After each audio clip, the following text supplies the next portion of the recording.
இன்றைக்கி நம்ம பண்ண போகிறது கார்லிக் சீஸ் ஸ்ப்ரெட். ஃபர்ஸ்ட்டு வந்து பேனில் பட்டர் போட்டுட்டு கார்லிக்கை போட்டு கொஞ்சம் ஃப்ரை பண்ணி எடுத்துருங்க. லைட்டாக பர்ன்ட்டாக இருந்தால் நல்லாயிருக்கும் டேஸ்ட்டு.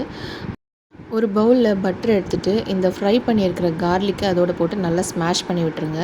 கூடவே பொடியாக நறுக்கிற கொத்தமல்லி தூவி விட்டுருங்க. ஸ்ப்ரெட் வந்து இந்த இந்த கன்சிஸ்டன்சியில் இருக்கணும். ப்ரெட்டை ஸ்லைஸ் பண்ணி இந்த கார்லிக் ஸ்ப்ரெட்டை வந்து அப்ளை பண்ணிவிடுங்க. அதுக்கப்புறம் இந்த மாதிரி டோஸ்ட் பண்ணி எடுத்துருங்க. ஒரு சைட் டோஸ்ட் ஆனதும் சீஸ் ஸ்லைஸை மேலே வச்சிங்கன்னா சூப்பரான garlic cheese spread ready. Cheese வந்து மெல்ட் ஆகி இந்த ஸ்ப்ரெட்டோடு வச்சு சாப்பிட்றப்போ ரொம்ப ரொம்ப ரொம்ப டேஸ்டியாக இருக்கும். பண்ணுறது ரொம்ப ஈஸி, ரொம்ப டேஸ்டியும் கூட. இது நம்ம அப்படியே சாப்பிட்டாலும் நல்லாயிருக்கும், இல்லைன்னா ஏதாவது சாஸ் வச்சு நீங்கள் சாப்பிட்டீங்கனாலும் ரொம்ப நல்லாயிருக்கும். ஈஸியான ஒரு ஈவினிங் ஸ்நாக்காக நீங்கள் இது பண்ணி சாப்பிட்லாம். ஸோ நீங்களும் ட்ரை பண்ணி பாருங்கள். தேங்க்யூ.